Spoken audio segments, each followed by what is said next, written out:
वेदांत वानखेडे, तुम्ही अपमान करताय माझा। ते अतिशय वाईट परिणाम तुम्हाला भोगावे लागतील। एक मिनिट।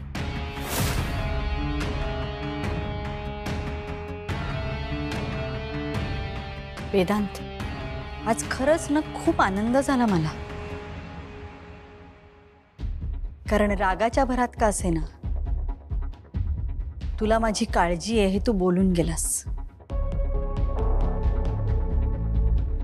तुला या घरच्या प्रतिष्ठेची काळजी आहे, पण तू एक गोष्ट विसरतोयस। तुम्ही सगळ्यांनी हे जे काही कर्तृत्व करून ठेवलंय ना, त्यामुळे या घरची प्रतिष्ठा केव्हाच धुळीला मिळाली आहे। विक्रांतनी एका सर्वसाधारण मध्यमवर्गीय मुलीसाठी जेव्हा जीव द्यायचा प्रयत्न केला, तेव्हाच धुळीला मिळाली या घरची प्रतिष्ठा।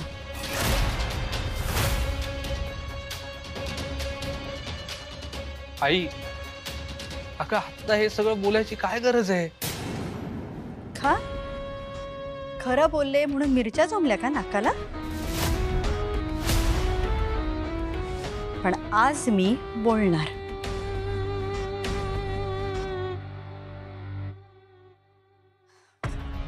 विक्रांतने एका मुलीला फसवलं, त्याच्या नाटकाला ती मुलगी फसली, लग्नाला तिने होकार दिला, तेव्हाच धुळीला मिळाली या घरची प्रतिष्ठा। ती मुलगी लग्न करून जेव्हा या घरात आली, माझ्या नाकावर टिचून या घरात आली, तेव्हाच धुळीला मिळाली या घरची प्रतिष्ठा।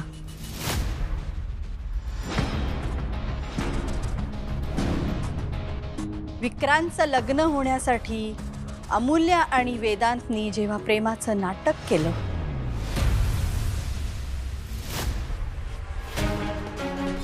तेव्हाच धुळीला मिळाली या घरची प्रतिष्ठा।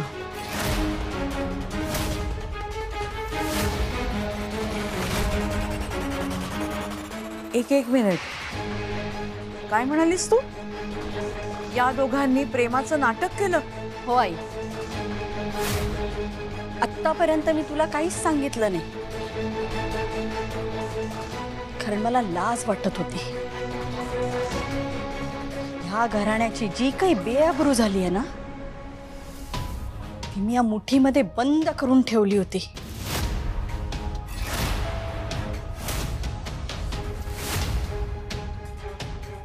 आईला फसवताना जरा सुद्धा लाज वाटली नाही का रे तुम्हाला?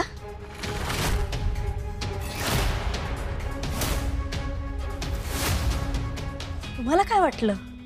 आईच आहे, आरडाओरडा करेल, अबोला धरेल, नंतर काय सगळं व्यवस्थित होईल।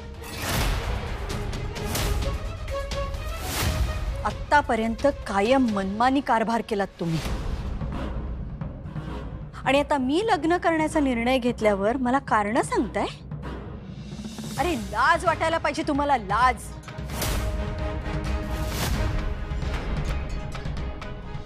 माझ्या संस्कारांचा, आपल्या नात्याचा, माझ्या विश्वासाचा वारंवार खून केलाय तुम्ही।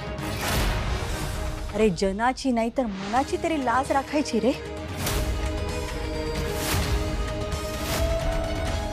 नूतन, जरा बोलू का मी? बोल, तूही बोलून घे। आज सगळ्यांनी आपल्या मनातली गरळ होता एकदाची, म्हणजे तुमची खरी रूप तरी दिसतील मला।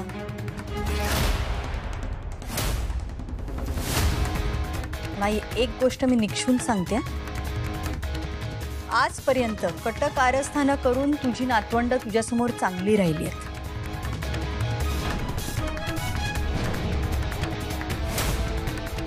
आणि मी उघड उघड विरोध केला म्हणून कायम वाईट ठरले। कारण पोटात एक आणि ओठात एक असा घाणेरडा स्वभाव नाहीये माझा।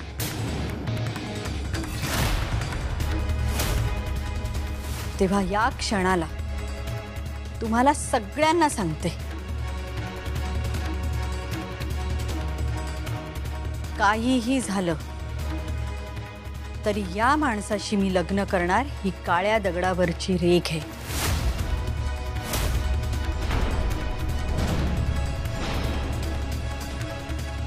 मला बघायचंच आहे कोणाच्यात एवढी हिंमत आणि ताकद आहे मला अडवायची.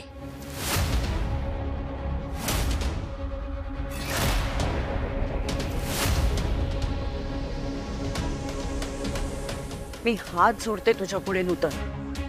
अगं एकाने गाय मारली म्हणून दुसऱ्यानी वासरू मारावा हा वेडेपणा करू नकोस. मला मान्य आहे की मुलं चुकली, मान्य आहे मला. त्यांनी तुझी फसवणूक केली हे सुद्धा मान्य. अगं पण त्याची शिक्षा दे त्यांना. तुला हवी ती शिक्षा दे. मी अजिबात मध्ये येणार नाही. अगं त्यांनी चूक केली म्हणून तू का घोडचूक करतेस आणि स्वतःचं आयुष्य उद्ध्वस्त करून घेतेस? नूतन बाळा, असं नको ग करूस. खरंच नको करूस असं. या घराला, या मुलांना तुझ्याशिवाय दुसरा कोणाचाही आधार नाहीये. इतकी वर्ष हे घर तू एकटीने सांभाळलंस. अनेक वादळ परतवून लावलीस ना. पण तू जर का स्वतःचा घातच करून घ्यायचं ठरवलंस, या मुलांनी कुणाकडे बघायचं सांग ना.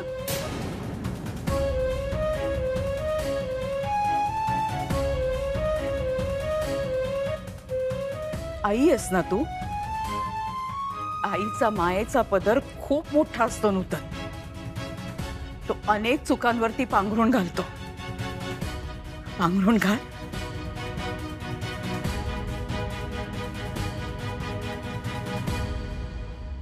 पण कसं आहे ना, आईनी जर का एक जरी चूक केली ना तरी अख्खच्या अख्खं कुटुंब उद्ध्वस्त होऊ शकतं. अगं या असंस्कृत माणसाच्या नादी लागून बस.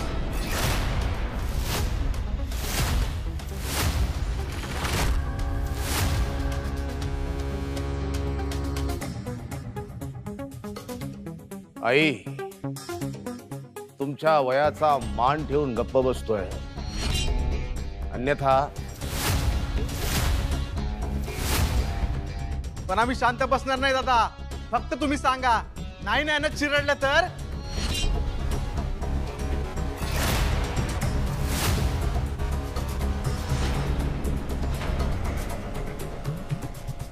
नाही, इथे त्याची गरज नाही. हे सगळे व्हाईट कॉलर्ड, सुशिक्षित, सुसंस्कृत, संस्कृती रक्षक, उच्च विद्या विभूषित आहेत. यांना मारण्याचे प्रकार वेगळे असतात.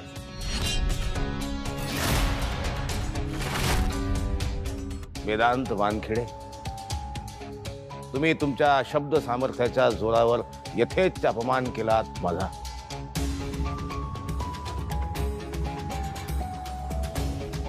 माझी शब्द संपदा तुमच्या इतकी प्रगाढ आणि व्यापक नसेल, पण तरी मला माझी बाजू मांडण्याचा पूर्णतः अधिकार आहे. बोललो की नाही मी तुमच्यासारख्या व्हाईट कॉलर्ड लोकांसारखं?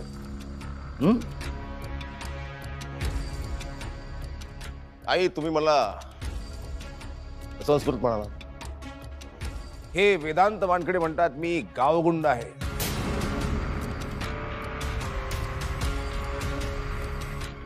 का? तर मला खुनासाठी शिक्षा झाली होती. मी जेलमध्ये गेलो होतो. झाली होती मला शिक्षा. गेलो होतो मी जेलमध्ये. भोगली मी ती शिक्षा.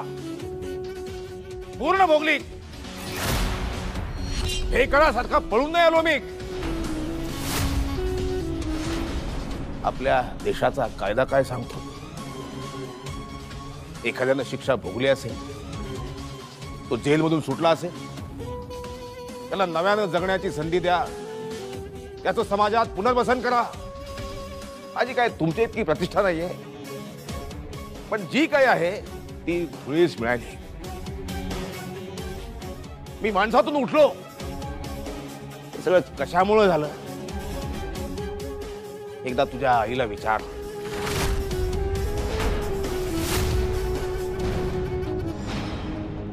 पुरुषोत्तम प्लीज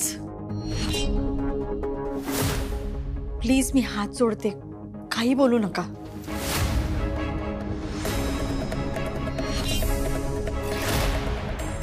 एक मिनिट, तुम्हाला झालेल्या शिक्षेचा आईशी काय संबंध? हे सगळं काय चाललंय? आम्हाला आतापर्यंत वाटत होतं की आम्हाला धडा शिकवण्यासाठी तुम्ही हे सगळं करताय, पण ह्याच्या पलीकडे जाऊनही अजून काही आहे. ताई हे बघ, असं काहीही नाही. तू ह्या माणसावर विश्वास ठेवून नूतन काकूंवर संशय नको घेऊस प्लीज.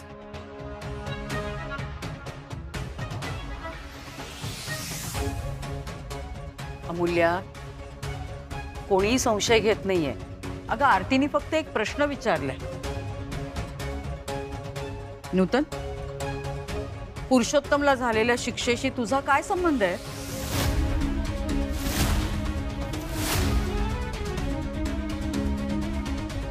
नूतन मॅडम सांगा, आता तुमच्या चिरंजीवानी तुकडाच पाडायचा ठरवलंय तर सांगून टाका की मी सांगू.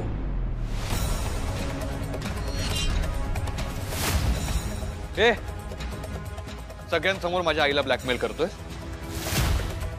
वा वेदांत वानखेडे वा, तुम्ही आमच्या कानात गरळ का आम्ही गप्प बसायचं आणि आम्ही आमची बाजू मांडायचा थोडा प्रयत्न केला की लगेच आम्ही ब्लॅकमेल केलं म्हणायचं.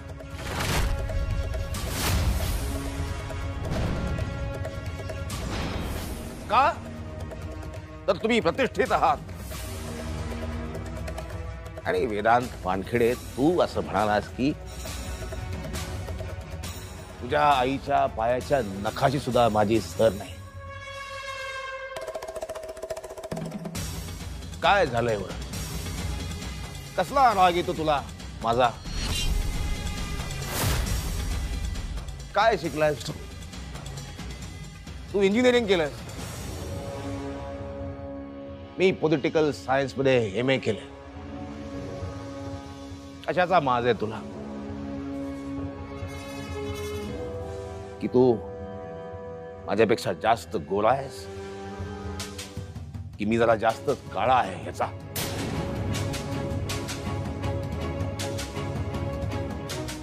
रंगावरून तुम्ही माणसाची परीक्षा करता, रंगावरून तुम्ही त्याला तोलता.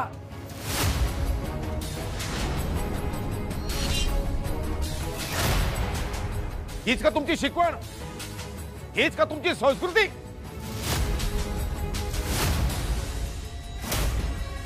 दिसण्यावरून नाही रे, तुझ्या नीच या हलकट आणि कारस्थानी स्वभावामुळे आम्ही तुझी लायकी ठरवतोय. अरे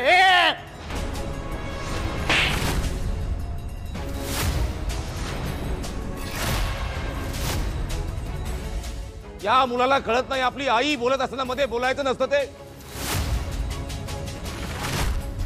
तुलाही कळत नाही का आपला नेता बोलत असताना मध्ये बोलायचं नसतं ते? बेअक्कल!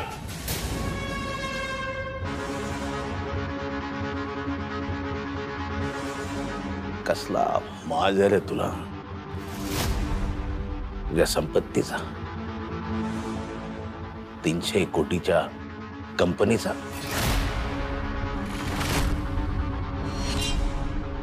त्याच्यातल्या एका नव्या पैशावर तरी तुझा अधिकार आहे का? तुझ्या कंपनीत 322 कर्मचारी आहेत, माझ्याकडे 3,02,772 कार्यकर्ते आहेत.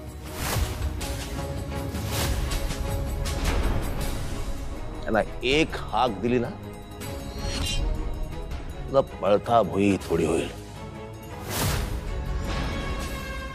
ते माझ्यासाठी जीव देऊ शकतात तर ते जीव घेऊ पण शकतात.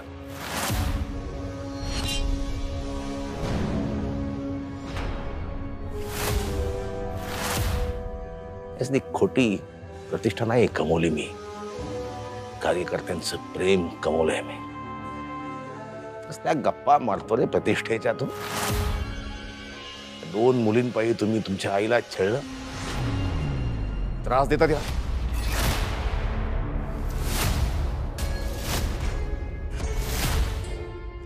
काका तो आमचा वैयक्तिक प्रश्न आहे, त्याचा तुमच्याशी काही संबंध नाही. अजिबात नाही, अजिबात नाही. तुमच्या या सगळ्यांच्या अशा वागण्यामुळं त्यांना एकटं एकटं वाटायला लागलं. तो सगळा दोष तुमचा आहे. त्यांच्याकडे मी नव्हतो गेलो बाशिंग बांधून. त्या आल्या होत्या माझ्याकडे हात मागायला, आधार मागायला आल्या होत्या. सत्तम, मी त्यांना सांगितलं, माझ्याकडे आधार मागण्यापेक्षा तुमच्या मुलांकडे आधार मागा. पण त्या म्हणाल्या नाही.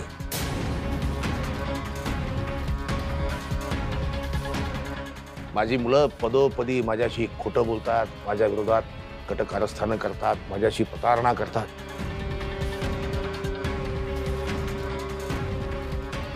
मला त्यांच्याकडून कसलीही अपेक्षा नाही. मॅडम सांगा यांना, तुम्ही असं बोलला होतात की नाही?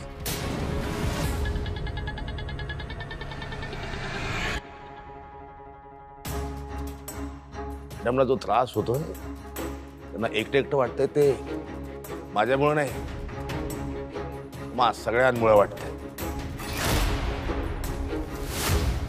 काय आई,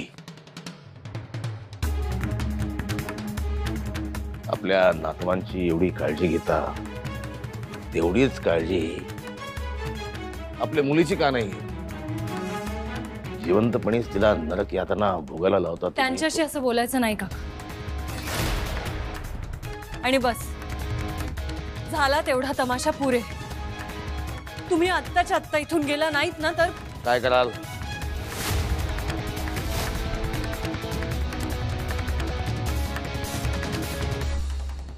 काय कराल? ताई, पोलिसांना फोन लाव.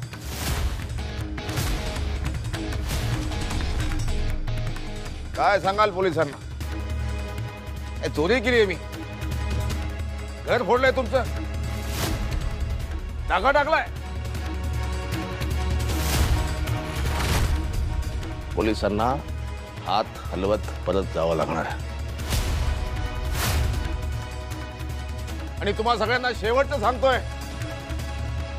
या घरात तेच घडेल जे नूतन मॅडमला वाटेल.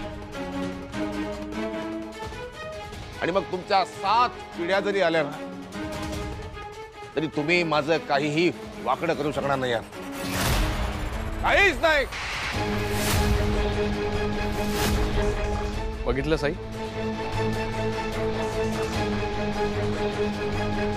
आज तू टाकलेल्या ठिणगीची आग झाली, आणि ही आग आपल्या घराला राख केल्याशिवाय गप्प बसणार नाही. नागाला दूध पाजलंयस तू,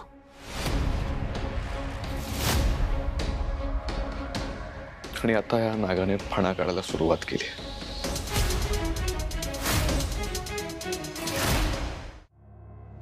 या माणसाच्या उपकाराची परतफेड तू अशी करतेस, स्वतःचं आयुष्य उद्ध्वस्त करून. काय म्हणालास? यांनी नूतनवर उपकार केलेत? कसले?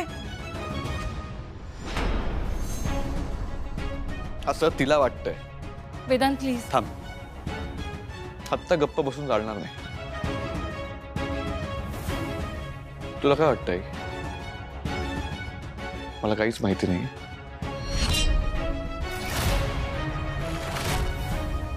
एक मिनिट, काय झालंय नक्की? दादा प्लीज सगळ्यांना कळेल असं बोल. सांगतो, सगळं सांगतो.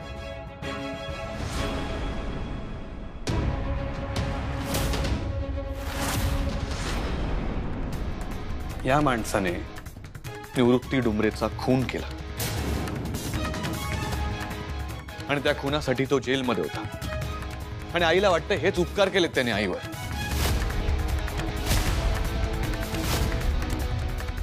मी हात जोडते तुझ्यासमोर, प्लीज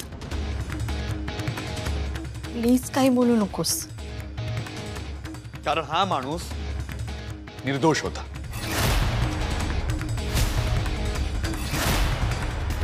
निवृत्ती डोंबरेचा खून आपल्या बाबांनी केला होता.